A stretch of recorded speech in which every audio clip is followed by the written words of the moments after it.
hello, everybody, and welcome back to the Deprogram. Today we have the magnificent Richard D. Wolff with us.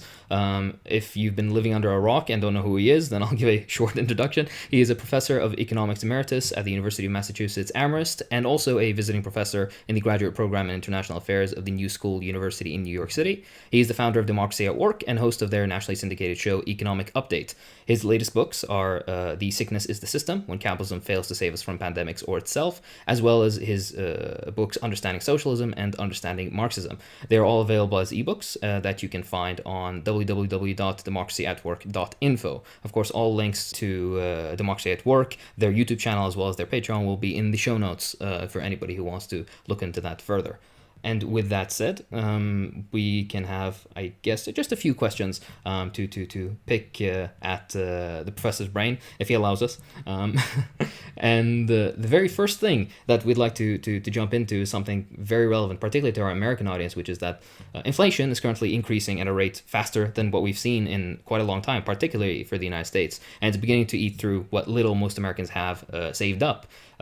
Professor, in your opinion, what are the major reasons for this happening right now, and what would a socialist approach towards inflation of this form be had we had the opportunity to live within the socialist formulation that you like to promote? Okay.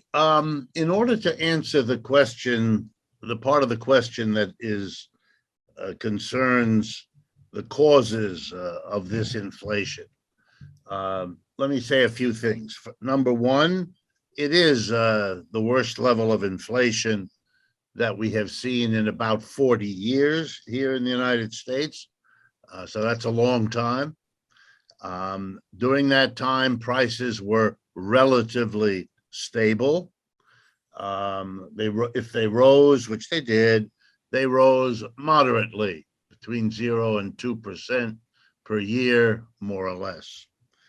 And that was what it's supposed to be. That is what capitalism is supposed to work like. The central banks of capitalist countries, in the United States, it's called the Federal Reserve, have as their charge what they're supposed to do, and I'll quote, is, quote, maintain price stability. So one of the first things to say about the current inflation is that it represents a failure of the single most important institution that is designed to achieve the price stability we now do not have. And I stress that because it was a mystery to many people why we didn't have an inflation earlier. The Federal Reserve took credit for that, even though few who follow it were prepared to give them as much credit as they wanted to get.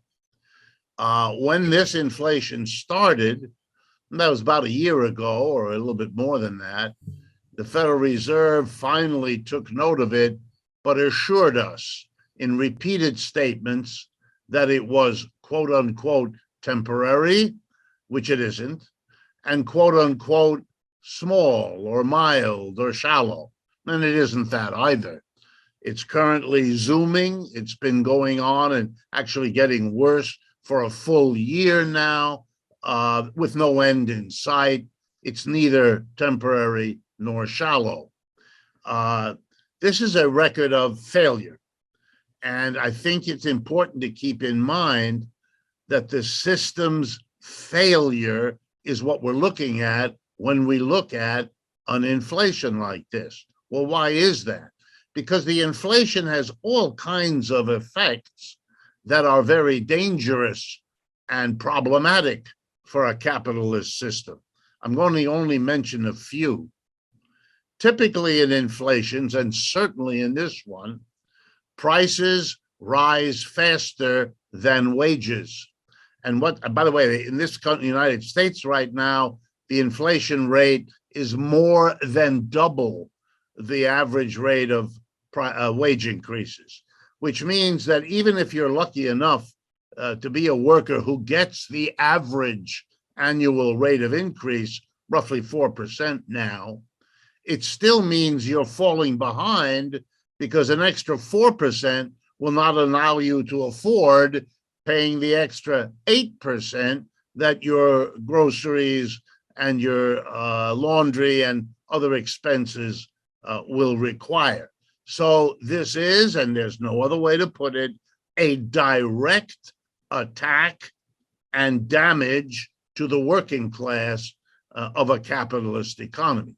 But the damage goes beyond that, well beyond that. Here's another example. The United States, more than ever in its history, depends on exporting goods and services. If inflation happens here the way it is, it means that the prices of our exports are going up. And that is driving the buyers of those exports, both abroad and here in the United States, in a way I'll get to in a minute, to look elsewhere. In other words, to stop buying American goods because they're becoming more expensive and shift over to other countries' goods, which for the United States producer is bad news. But since rising prices at home make life hard for American workers, rising prices cutting off foreign buyers mean that jobs in the United States producing exports will be cut back. It's already happening as business is lost for American producers around the world. And finally, one more dimension. If prices rise here, as they are currently, if wages rise here, as they are currently, a capitalist employer has that much greater reason to leave the United States and move to parts of the world where wages are not rising, or at least not as fast, where prices are not rising, at least not as fast, because that will give them a competitive advantage over enterprises stuck here in the United States. So, for example, the rate of inflation, the general rate of inflation in China and Japan right now is in the neighborhood of 2%. The rate of inflation in the United States is between 8 and 9% official. That's more than a big enough difference to make decisions about leaving the United States, relocating a production in China or Japan or other countries where inflation is less. As I say, I could go on, but these are more than enough to put the pressure, which you might have seen showing up in the desperate effort of President Biden, speaking, I believe, today in front of the AFL-CIO labor union convention, laying out a plan, he calls it, to deal with inflation. I'll have something to say about that in a minute. But it's an attack on jobs. It's an attack on workers' standard of living. It's bad for the American economy. Is there anyone for whom it is good? And the answer is yes.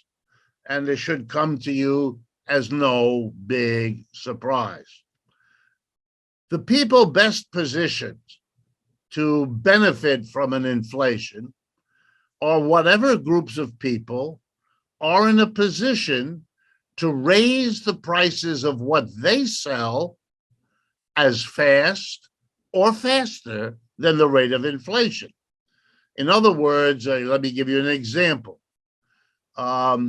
If the price of cotton goes up by 10%, and you're a producer who buys cotton as an input, it's going to hurt you to have to pay 10% more.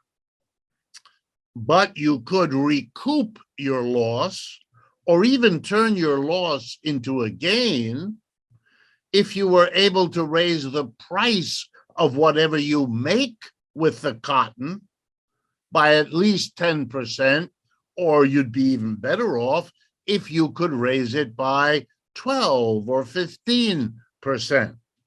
In other words, capitalists, because they are the determiners of prices of what they sell in a way that employees never are, capitalists can offset rising costs by raising their prices, or at least they can try to do that. For most of us as employees, we're not in a position to do that. If we are unionized, we typically have a contract that provides what our wages are for 2 or 3 years, so we're not in a position to break that contract. If we're not unionized, it usually means we're not well enough organized to force the employer to give us a wage just because all the prices we pay in the supermarket and elsewhere have gone up. So built in to most inflations is a kind of situation in which capitalists, at the very least, have a much better chance to play the inflation, to minimize its costs, and to take advantage of its opportunities. And so, for example, and here we go now, one of the reasons inflation is now happening at an accelerating rate and happening at a high rate, 8.5% per year is high, is it because the inflation feeds on itself. In other words, capitalists can raise the price, which in most cases they are hesitant to do, because if you raise your price, you are, of course, giving an incentive to whoever buys what you sell to economize, to go get it somewhere else, to shift to a lower cost producer, to postpone a purchase. So capitalists are hesitant to raise prices. And if they do so, they are very sensitive to being blamed for it. So it's very helpful to be able to say, as virtually all of them are doing now, oh, I don't want to raise my prices. Oh, I understand you're upset, but what am I to do? All my costs have gone up. Quite typically, here in the United States, for the last 6 months, many capitalists and the politicians that they own have been saying prices are going up because the cost of labor is going up. That's why you hear this nonsense about labor shortage. To talk about a labor shortage is to then lay the groundwork for saying, well, we have to pay the workers more because there's a shortage. And now that we've had to pay the workers more, well, of course, we have to raise our prices. This is a lovely way to shift the blame. Capitalists want the benefit of raising prices without the cost, without the lost business, without the bad publicity. And so blaming someone or blaming something is very popular. I might mention here the mystical way this happens. And nothing is more common than the mysteries these days, which come out of the mouths of CEOs who will tell you that the inflation in general, or the price increases they have chosen to make for whatever they produce and sell, have been caused by, and here it comes, supply chain disruptions. At this point, professional economists like me have to grit our teeth and explain what complete nonsense this is. Every production line, every producer of a good and service is always aware that he or she or they have to purchase inputs. If you make ladders, well, you got to get lumber, and you got to get nails, and you have to get tools. And what if you're a barber shop, if you're an automobile factory, it doesn't matter. You have to get inputs. Those are called supplies. And those you get where? Well, if you're smart, you try to get them where the price is the lowest and the quality is the best. And so you look around. Maybe you look 6 miles around you. If you can't find what you need, 12 miles around you, and keep going. And eventually you might do what American companies have done now more and more in the last 40 years, go far afield to Asia, Africa, Latin America, finding high quality, low price inputs. But of course, the further you go, here we go now, the longer your supply chain. And all that means is that the inputs you're buying for your profitable activity have to come for a longer distance. Every capitalist has known for at least the last 3 centuries that if you have a supply chain, long distance, medium distance, short distance, you are always going to have disruptions. There's going to be a rainstorm. There's going to be a strike of workers. There's going to be political unrest. There's going to be a war.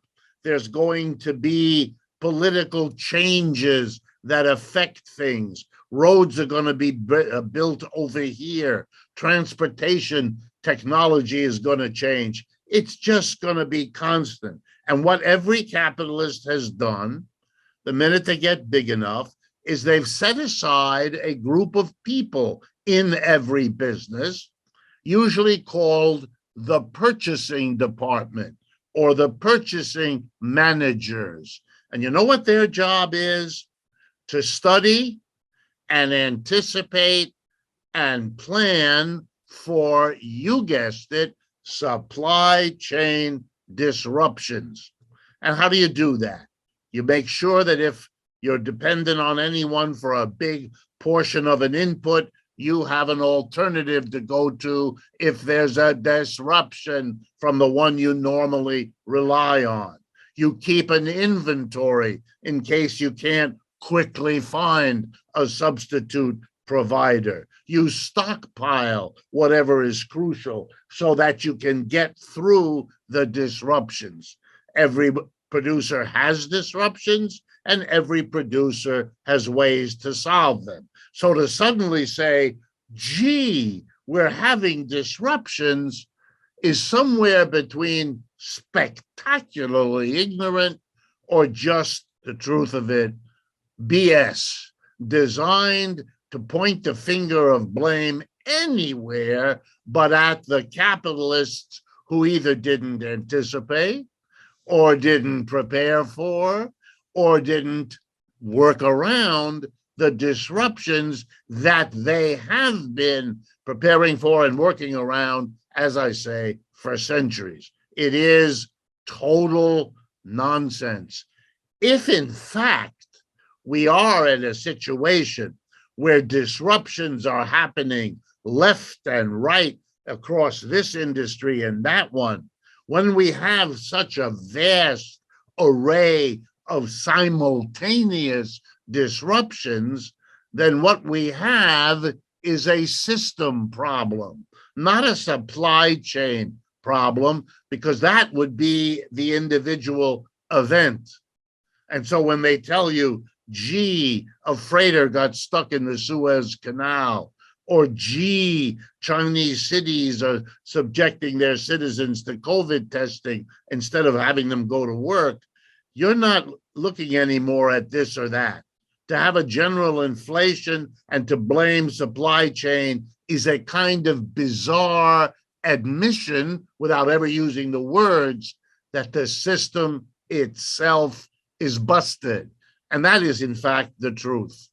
The real cause, the immediate cause of all inflations should never be forgotten.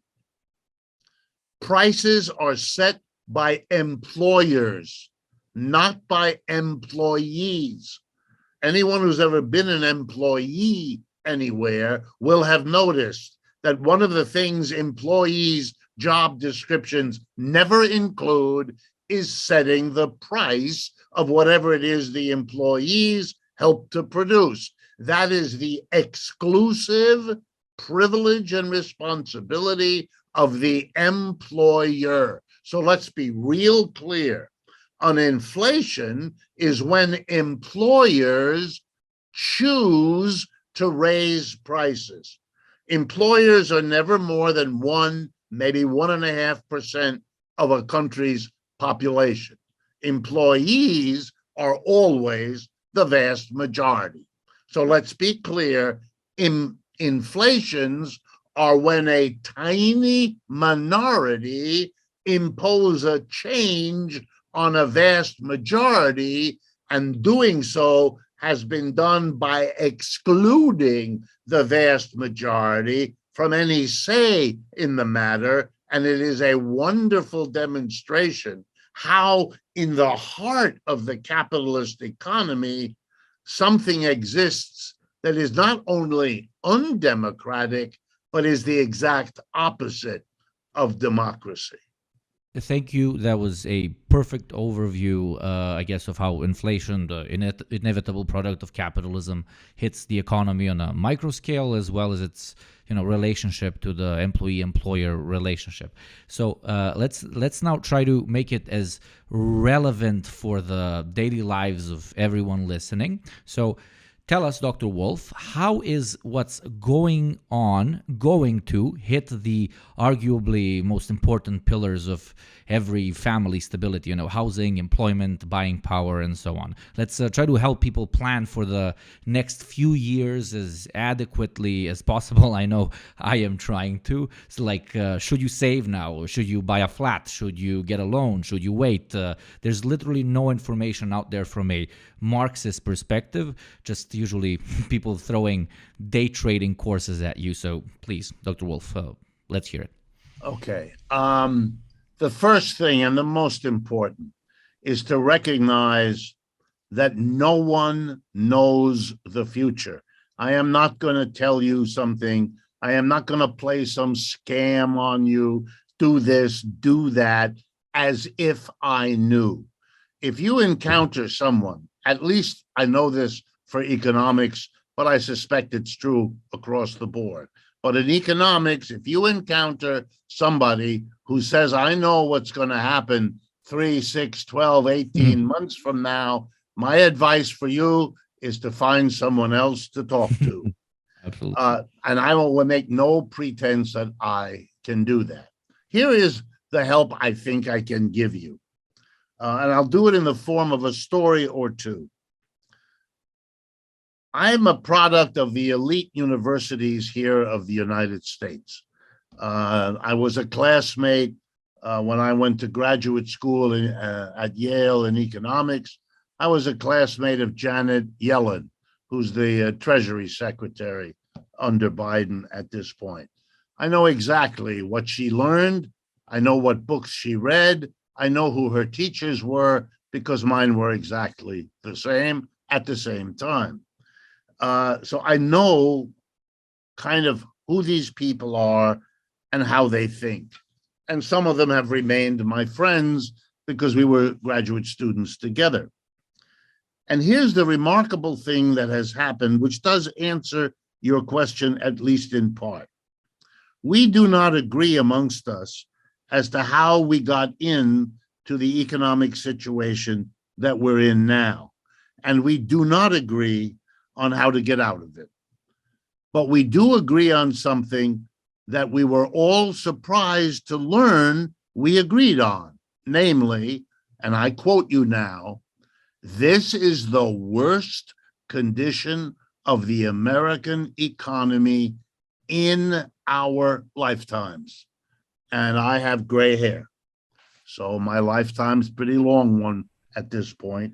You don't look my it. first Okay. My first advice would be extremely cautious because we are in uncharted territory. And even the little rules of thumb of what you should do from the past absolutely do not apply under the current situations. Too many things are drastically different. And rather than go through a catalog, let me mention some of the differences, because your guess and the guess of the people listening to the program is as good as anybody else's as to where all of this leads. Okay, here's the first. For the last century, the dominant economic player in the world has been the United States. It came originally as a small, unimportant colony of the mighty British Empire. It fought a violent war to separate itself from the British Empire. And across the 19th century, it grew to challenge the British Empire and to destroy the two other challengers to the British Empire, which were the rising German capitalist system and the rising Japanese capitalist system. The German system was defeated in the two worst world wars humanity has ever seen. And indeed, in the Second World War, the Japanese were brought in and they were defeated. So that the United States, particularly in the 75 years since World War II, but I also would go back further to say that basically World War I, 1920, a century ago, was the time when the United States pushed aside the old British Empire and became the dominant new empire of the world. And it proceeded to build an American empire. For historical reasons, it didn't call it that, but for all practical purposes, that's what it was. And this was very profitable to do. Much of the groundwork for the American empire had been done at the expense of the British and their empire. The United States was therefore able to take over the former colonial relationships that the British had, that the French had, and so on, and systematically displace and replace them. And that meant economic growth, economic expansion, and Americans became used to that, used to having higher wages, used to having higher economic growth, used to having an absolutely dominant position in world trade, in world finance, in world employment, in world production. Rising standard of living could be given to a working class even as profits grew faster. It was a remarkable ride up for the US economy. But now here comes the implication of my story. That ride stopped at the end of the 20th century. It got in almost 100 years, but it is now over. And the American people have not yet come to terms with that. It's too difficult. If you want to understand it, you have to study Britain for a while. Large numbers of people in the United Kingdom still can't figure out that there is no British Empire anymore, and that they have become what they originally were, a small, wet, cold island off the mainland of Europe. The United States is now struggling poorly with the fact that its empire is over.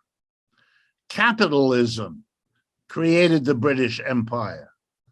Capitalism is what enabled the United States to break away from the British Empire. Capitalism is what moved from the English origin it had back in the 18th, 17th and 18th century, spreading to Western Europe, spreading to North America, spreading to Japan, and to eventually the world. And it spread following its own dictates, which are to go where the profit is, where the wages are low, where the demand for goods and services is rising, where the market opportunities are greatest. So capitalism made England the empire, then it moved and made the United States the empire. It moved to Germany and Japan, but they could not work out a deal, so they went to war against each other, which they are doing again. Meanwhile, capitalism fooled them all and moved once again. And it has moved since to China, India, Brazil, and all of that. So that for the first time in a century, the United States has a very serious economic competitor. We have not had, I speak as an American, we have not had such a competitor for a century. We don't know how to deal with it.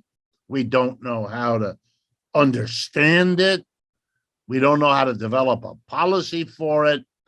We are casting about with varying degrees of desperation, wondering whether to use economic weapons or military weapons or no weapons to try to manage a situation for which we have neither the tools nor the understanding, nor much of a hopeful prospect. Very, very difficult situation. The Chinese are crucial. Let me give you an idea of how to keep this in mind. I'm going to compare the GDP, the gross domestic product, of three countries: Russia, China, and the United States. The GDP of Russia, most recent year that I have data, $1.5 trillion. The GDP of the United States, most recent year, $21 trillion. The struggle between Russia and the United States puts against each other utterly unequal combatants. The Soviet Union was never an economic competitor of the United States. It never came close. And the same is true for Russia. The GDP of China is currently about $15 trillion. Still a good bit smaller than the US, but catching up fast and immensely larger than that of its ally, Russia. You must keep these relative sizes of the economy in your mind so you don't get distracted by noisy interpretations that are completely unrealistic because they're not grounded in some sense of the economic capabilities, strengths, and so on. By the way, the Ukraine is in the same relationship to Russia as Russia is, I mean, roughly speaking, to the United States. So, I mean, these are struggles of vastly unequal combatants, and the outcomes are the logical result of all of that. Therefore, Americans are in a new situation, and giving them advice would be very difficult. If I had listened to the Federal Reserve a year ago, I didn't, but if I had, I could have given advice, don't worry about the inflation. That would have been the wrong advice. I cannot now tell you, nobody can, how long this inflation will last, how bad it will get. And because I can't tell you that, I also cannot tell you what might happen in response to an inflation that kept getting worse and was lasting. At this point, most observers of American politics believe that the inflation will cause the Democrats to lose power in the House and the Senate and render Mr. Biden unable to do very much. Not that he did all that much the first 2 years, but he'll do a lot less in the second two because he's going to lose these elections. And you're going to have all kinds of people, political leaders, with very different ideas. Republicans, remember, love Russia and hate China. Democrats hate Russia and ambivalent about China. Who knows how this is going to play out? Who knows what consequences flow?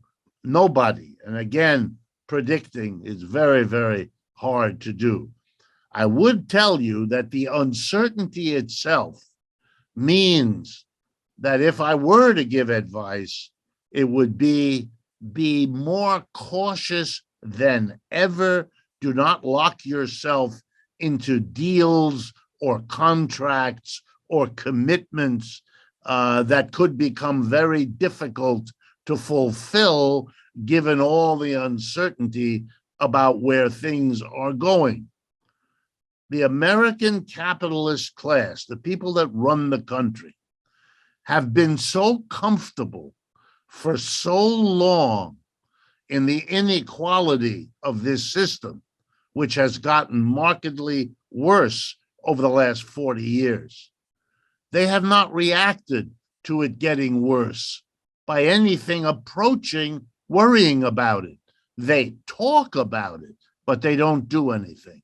The tax system is not adjusted to offset the inequality.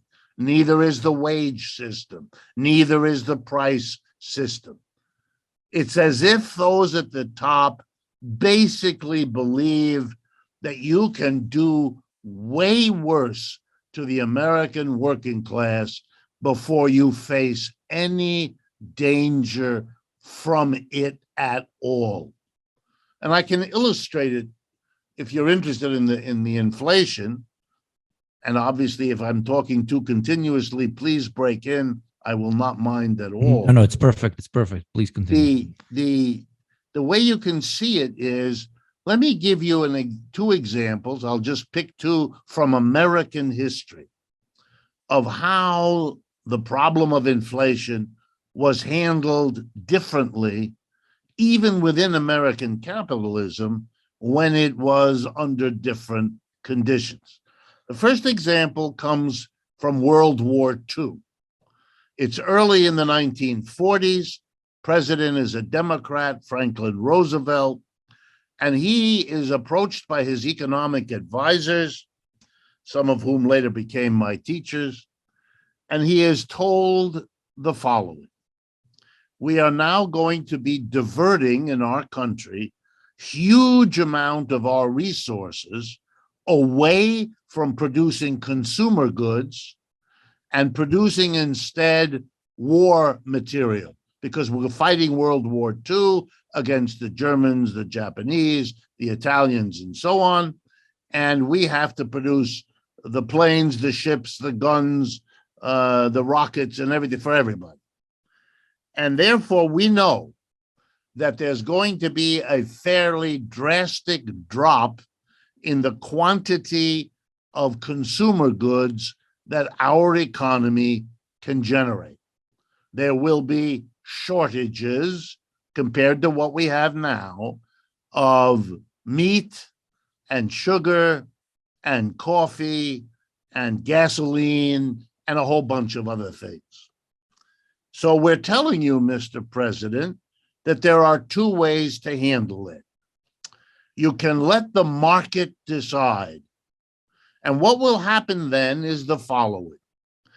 As these shortages begin to show up, the gas stations don't have gas, the supermarkets don't have coffee or sugar or flour or whatever, rich people are going to start bidding to higher prices to get what is in short supply.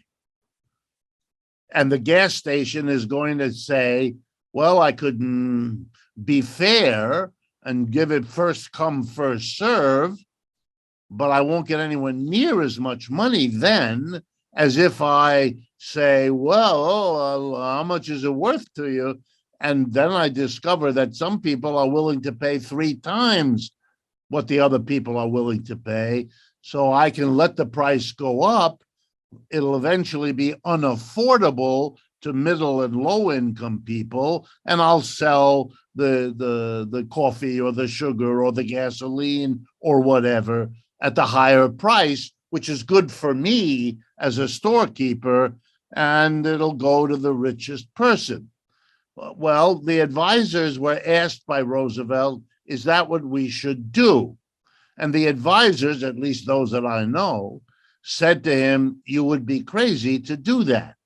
Because if you allow that to happen, middle and low income people, who are the vast majority in this country, will be angry and bitter and rageful, probably against the rich, because you're going to have to see a family rich enough to buy scarce milk, which they give to their cat, whereas the family with 5 babies to feed cannot get milk for the children. This is going to produce horrible divisions. And if you're going to fight a war, the last thing on earth you can risk is a divided population at home. So we advise you not to use the market. Roosevelt went with that advice. To avoid an inflation, which is what would have happened if they'd let the market work, given that the demand for consumer goods was the same, but it was the supply that was being constricted because of war. What they did instead is they published ration books, each of which was full of ration stamps. And the stamp said, this stamp entitles whoever has it to a quart of milk. And so you went to the store and you bought the milk. Money alone, you could not get the milk, no matter what you had. But you needed the stamp. Otherwise, the storekeeper would be arrested if he sold the milk to anybody who didn't have a stamp. The stamps were distributed by the government to families across America according to their needs. In other words, the scarce consumer goods were distributed fairly, not by the market. Wow. Notice here that the notion that the market is what you should defer to was explicitly rejected, that the market was seen to be, get ready now, the unfair, unjust institution it has always been.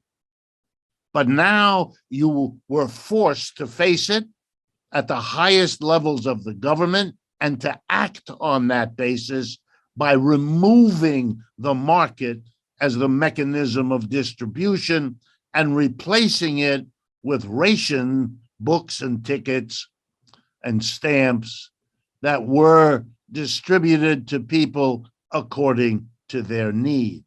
Now, here's the second example. It's 1971, August 15th. The president, Richard M. Nixon, a conservative Republican. There is a rollicking inflation. Very bad, worse than what we have now. He goes on radio and television on that day, and he says, I have an announcement for the American people as your president. As of tomorrow morning, 8 o'clock, any business in this country that raises the price of anything it sells, we will come, we will arrest you, and we will throw you in jail. You can't do it. Any worker or union that demands or presses for a higher wage, we will do the same. This was called a price wage freeze. When it was originally announced, it was to last for 3 months, 90 days. It ended up being extended. It lasted longer than that. It brought the inflation to a screeching halt. Now, I know, in case you do some research, you will discover, so let me save you the trouble, that there were problems and there were difficulties both in the ration system and in the wage price freeze system. But that's not interesting because any policy is full of problems. I just spent time going through with you the problems of letting the inflation go. So there are problems with rationing and there are problems with wage price freeze. But any honest society would discuss these alternatives, debate them, let the mass of people understand what happens to you in one case or with another. If you really want to stop prices rising, the wage price freeze did that. If you know that there are a mountain of, let's do it, supply chain disruptions, okay, well then handle it with a ration system or a wage price freeze. All of this is possible, and I would think it'd be easy to show the American working class that they have much less to lose and much more to gain with a wage price freeze imposed by the government, enforced by the government, ditto a rationing system, then allowing the inflation basically to shift the standard of living down for the middle and the low, while it is maintained for those at the top. The richest 10% of Americans are not affected significantly by the inflation, and they will not be affected much by rising interest rates as those are boosted up by the Federal Reserve. Indeed, I believe they did it today. Big corporations have many ways of getting around the rising interest rates and offsetting the rising prices of their inputs by jacking up the prices of their outputs. It's the working class that has the least flexibility and capability of offsetting the rising prices, literally pulling money out of their pockets. They have very few recourses to do much about it. So the question is, especially in a country like this, where there is no political vehicle for the mass of people to express their difference, their hostility. I want to point out that Mr. Biden reappointed Mr. Powell, the head of the Federal Reserve. Mr. Biden has said over and over again, raising interest rates is what has to happen, and he's happy to let Mr. Powell, a Republican at the Federal Reserve, handle that. In other words, the two major political parties on these key capitalist economy issues are indistinguishable one from the other. Same policy, same assessment, same total silence on what a Republican President Nixon and a Democratic President Roosevelt actually did on the issue of inflation. It is a stunning example of a distorted politics utterly incapable of dealing with the situation in a rational manner. And that may be the most important thing for people to understand. We are in an economy and a society that is traumatized by the end of its own empire. We lost the war in Afghanistan. We lost the war in Iraq. We lost the war in Vietnam. We aren't going to win in Ukraine either. These are realities there is no way to fake your way out of. And the economic downturn is beginning to shake the politics. Took a long time. But if I could, let me end by making sure you pay some attention, if you haven't already, and that the listeners to this program do, to an extraordinary election that happened in France last Sunday, June 12th. A unified left comprising the Communist Party, the Socialist Party, the Green Party, and a very large independent left-wing political cohort. They all got together. And in the voting, that unified left got the same number of votes as the sitting president Macron and his party. They were separated by less than 0.1%. French politics is transformed by an awakened left. It started with the yellow vests several years ago, and now it is showing up in the political party realm. This will change politics across Europe and beyond. These are the signs I would urge people to look at for what's coming. But beyond that, specific predictions are worth less now than ever. Very well said. I think it's an exceptionally important point that you made, that we are in uncharted territory here in the U.S., but that we can look to previous empires in decline to kind of more or less project how our own decline might play out. As the expression goes, history doesn't repeat itself, but it often rhymes. Yes. I'd like to change gears a little bit here and talk about how we can discuss economic realities with our peers. Because if we're being honest, most people, myself included, have a very poor understanding of economics. It's easy for defenders of capitalism to parrot the talking points we've all grown up hearing, but it's more difficult for opponents of the system to refute those arguments in a succinct manner. Even those socialists with a solid grasp on the failures of capitalist economics will run into the problem of people just losing interest in their explanations because they're too long or too boring or whatever. So, in your experience, what are the most succinct arguments for socialist economics to plant that first seed of doubt in the mind of the average person? Okay.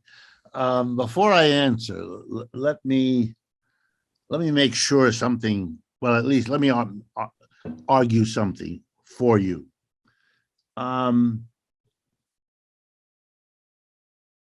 As old as capitalism is the critique of capitalism, and that's not unique to capitalism. As old as feudalism was before it, there were feudalism's victims and feudalism's critics. And that's true of the slavery systems, of ancient village systems, you name it. So economic systems produce people who love them and people who hate them, number one. Number two, sooner or later, the critics make some sort of alliance, let's call it for lack of something better, with the victims.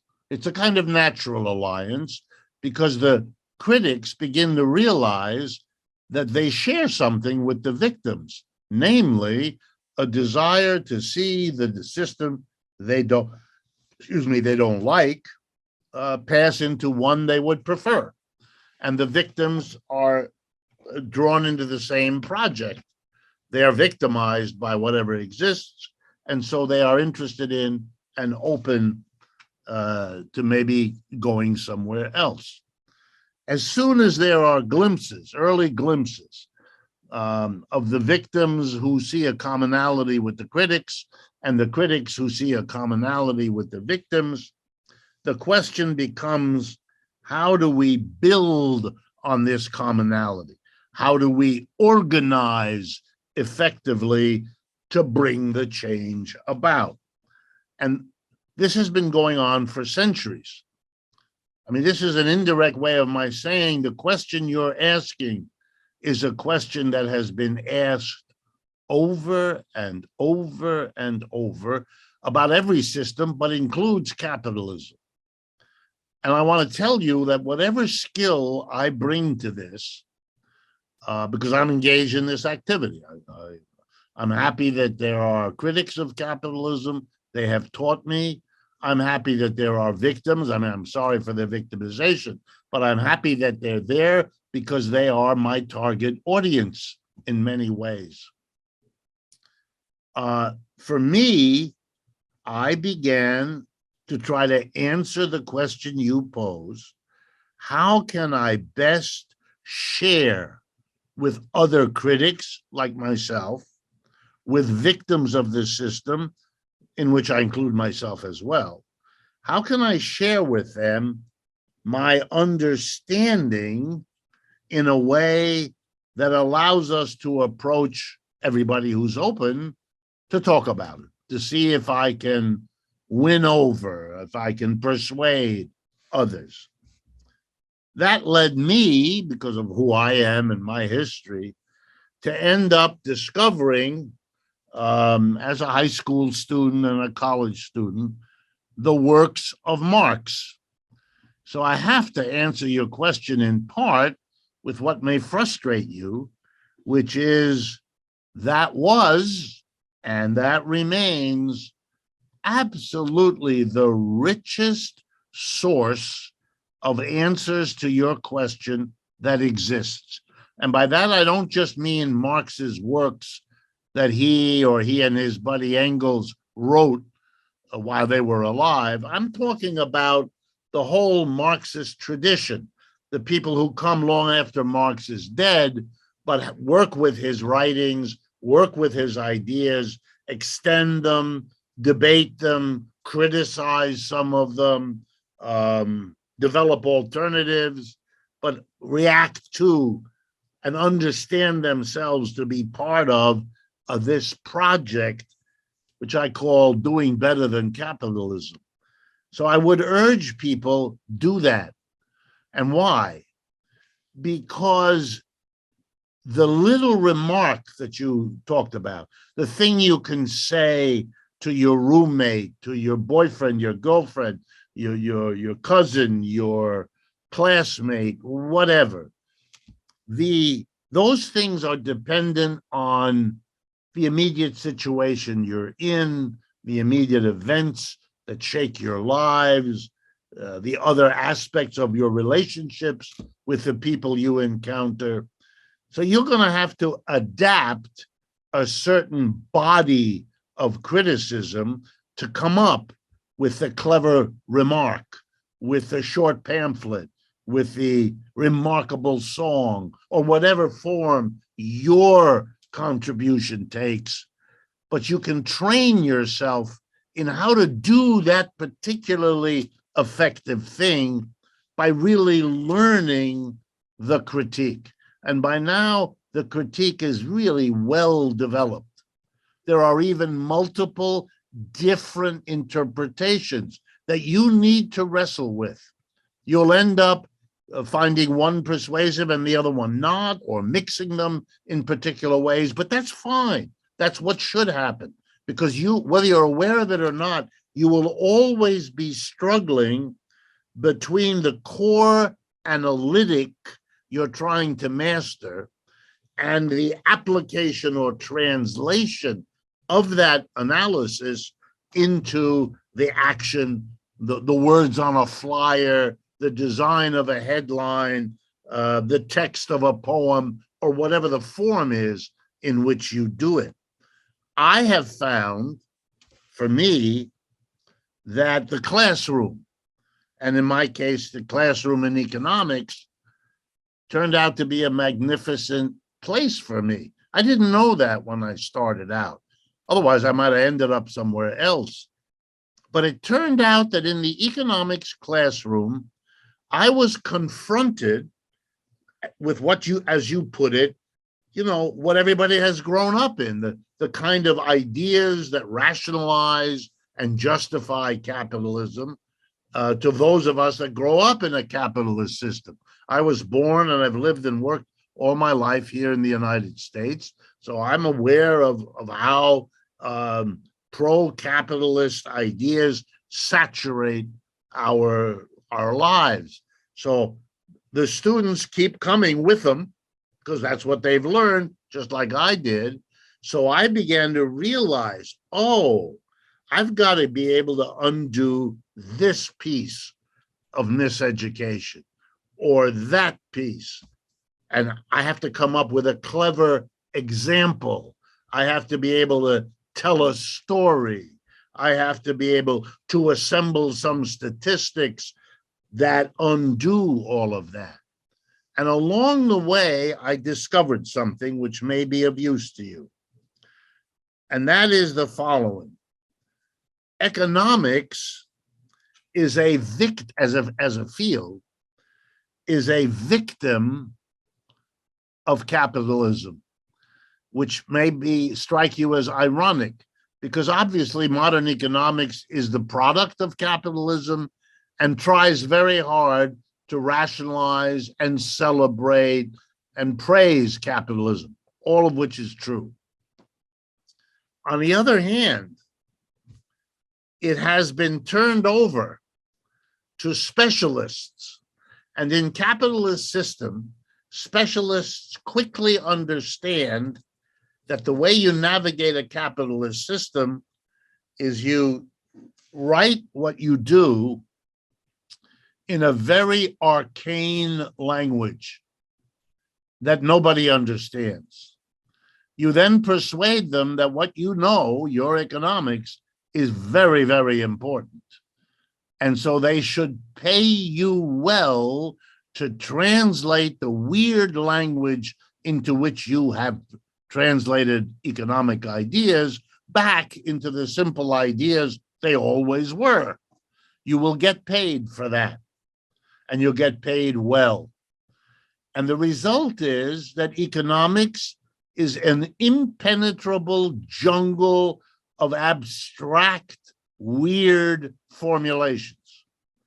The best way to understand it is to see that in doing this, economists understood and reproduced what lawyers do. Lawyers take a simple problem. I took your dog and I took it over to my house and I'm now acting like it's my dog. And you come over to my house and say, wait a minute, that's not your dog, that's my dog. We now have a conflict. Each of us now has to go buy a lawyer, pay the lawyer a shitload of money in order to go to court and go through a whole rigmarole to try to sort out who gets the dog. Now, one of us will, the other one won't. We knew that at the beginning, but both of us had to pay lawyers lots of money to come up with translations of the law back into the common sense idea that the judge will then use to decide you get the dog or I get the dog. Economics is the same. It becomes impenetrable.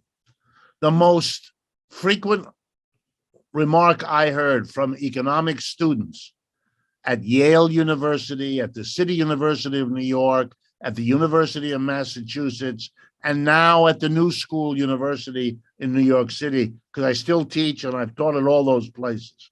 The most common remark, why is this so complicated? Why is this so boring? Why? And you know, it isn't that complicated and it isn't that boring.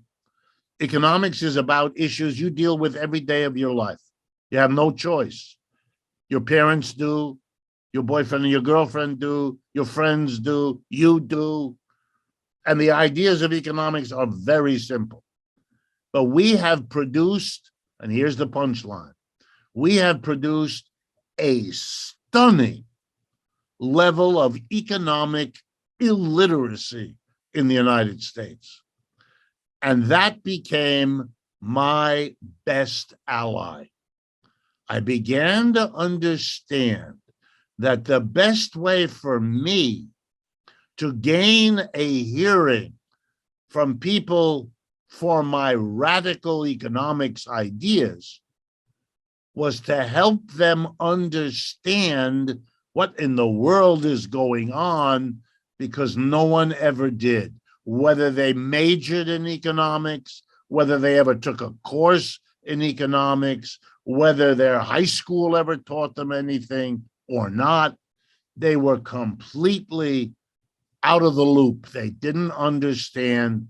They didn't know what the Federal Reserve is or does or what difference it makes. Those little snippets at the end of the news broadcast.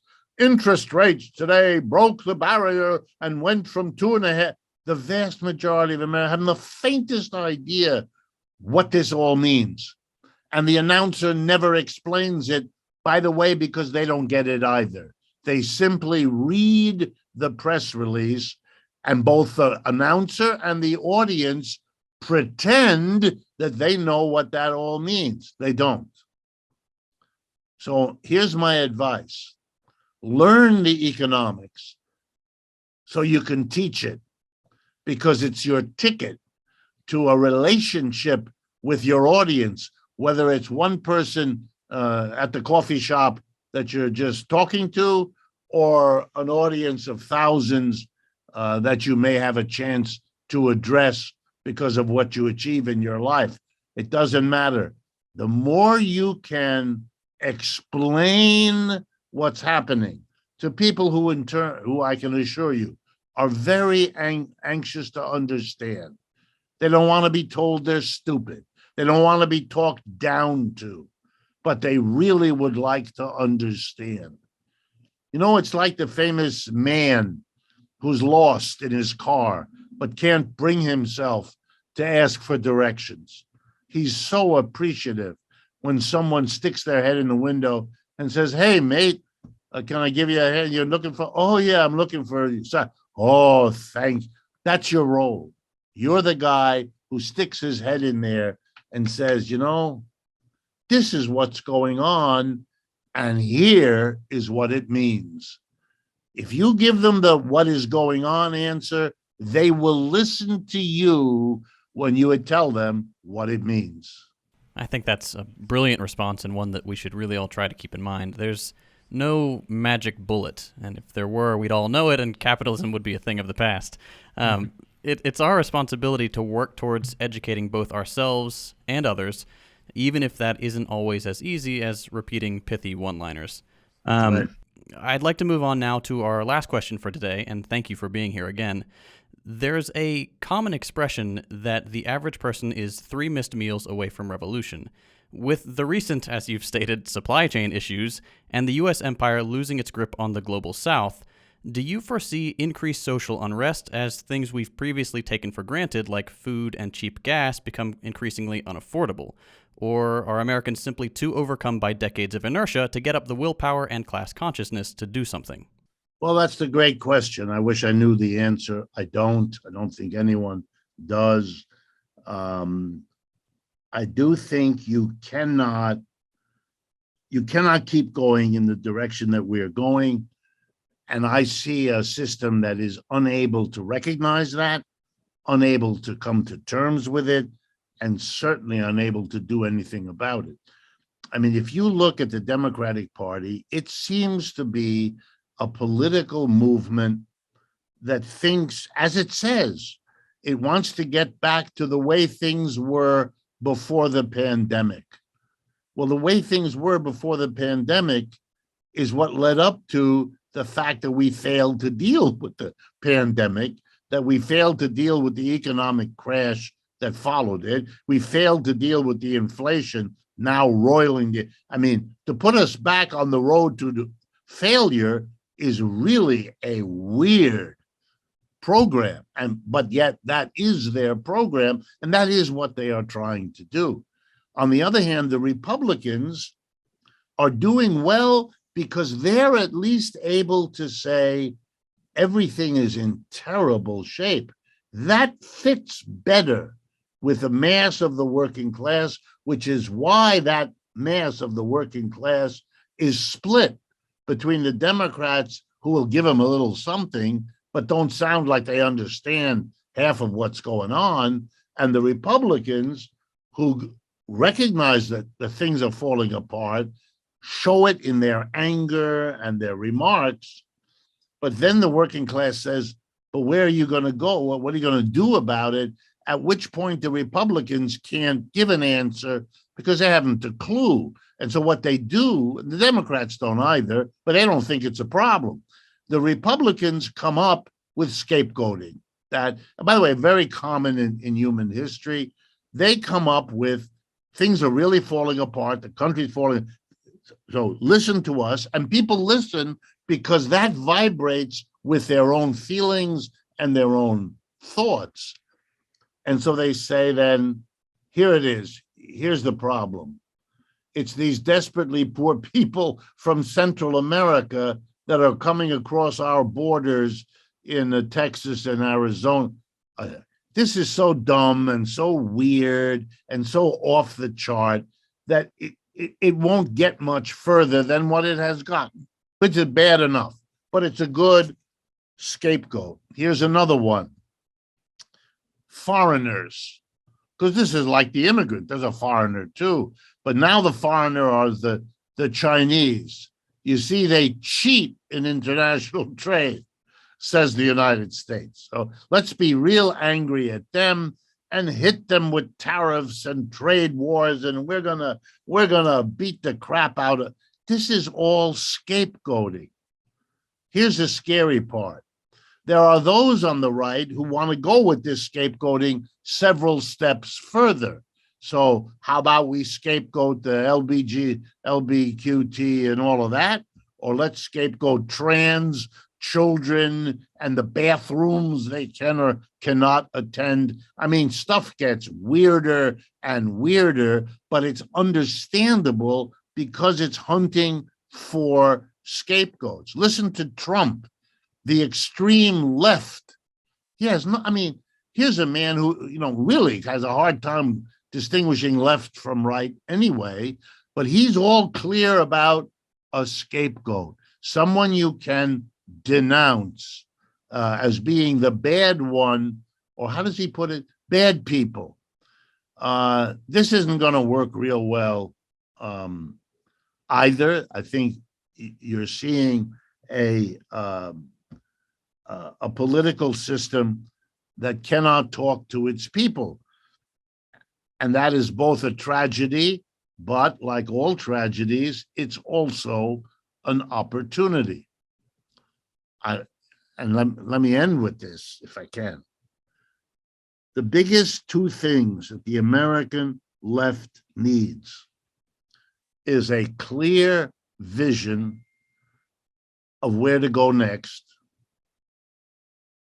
in general terms, no details.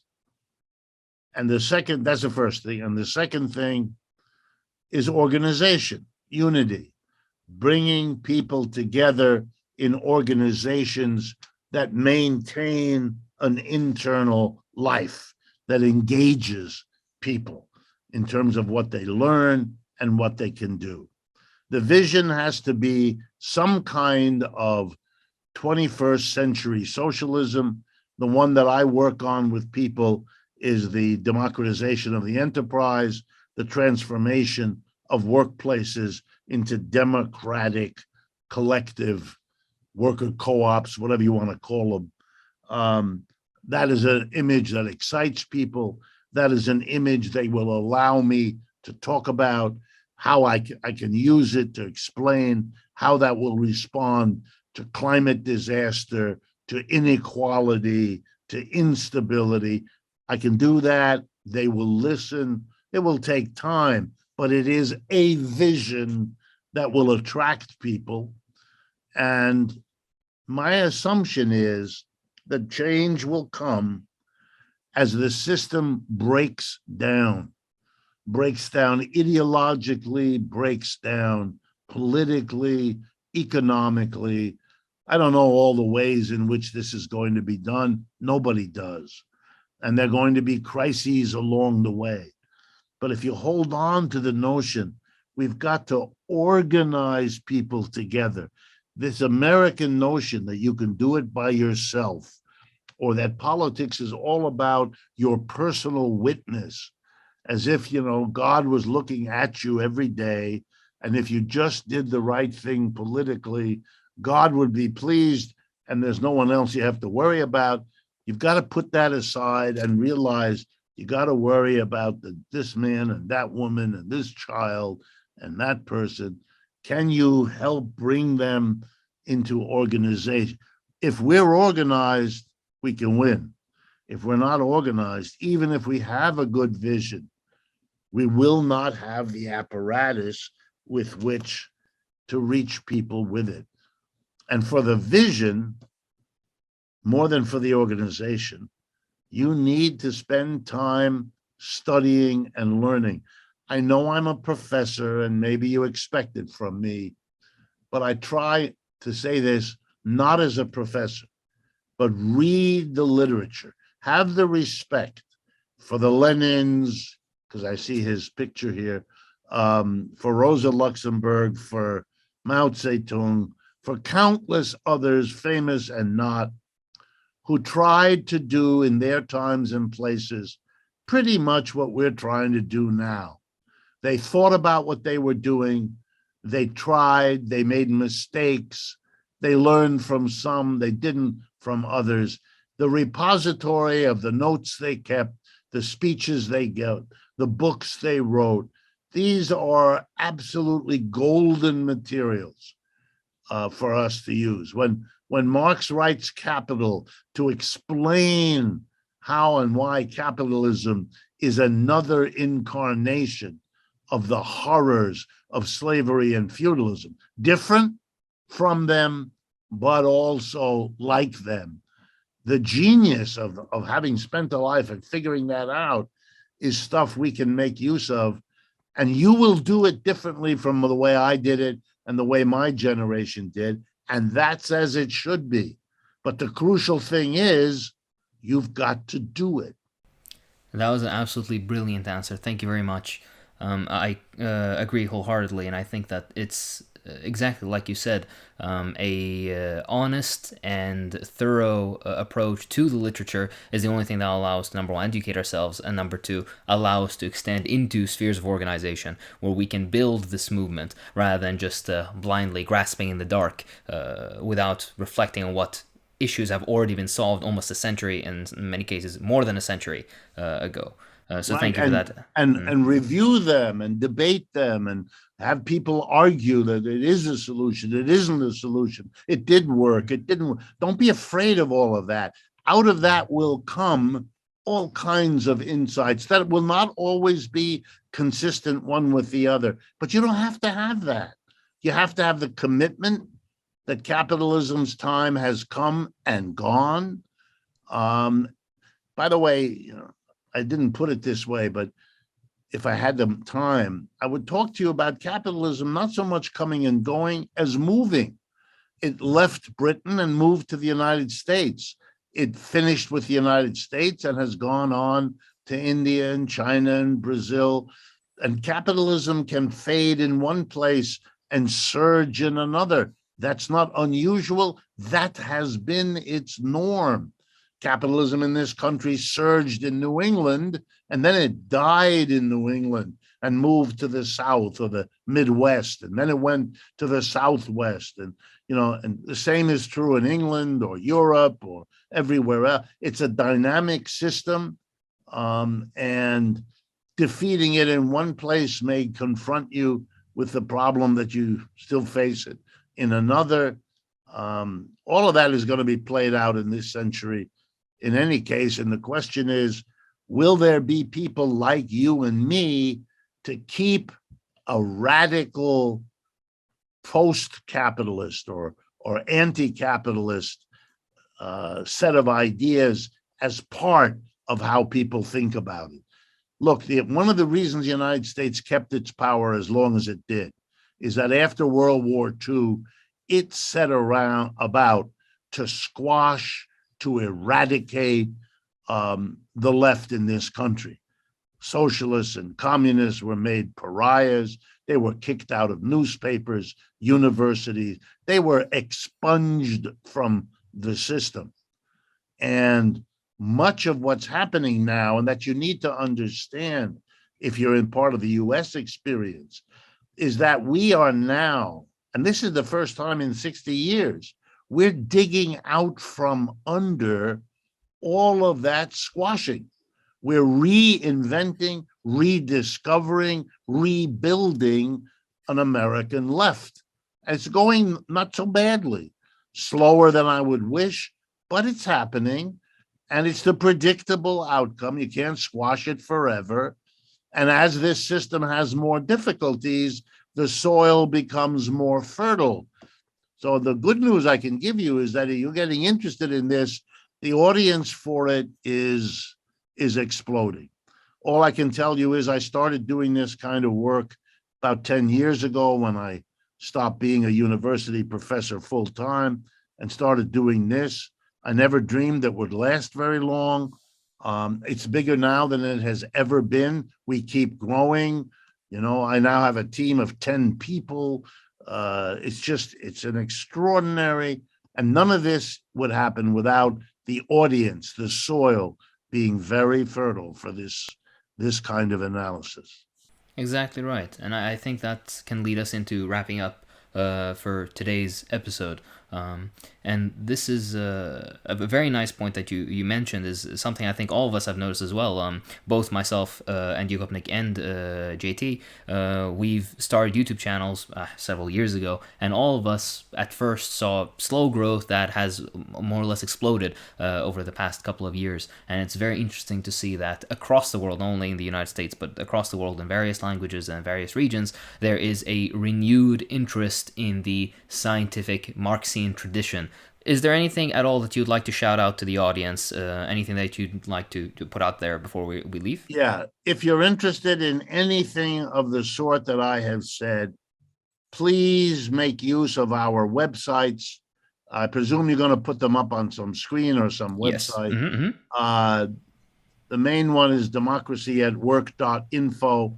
Through that, you can follow everything we're doing and be informed of it, our weekly radio and TV show, the videos we produce, the written work, all of it.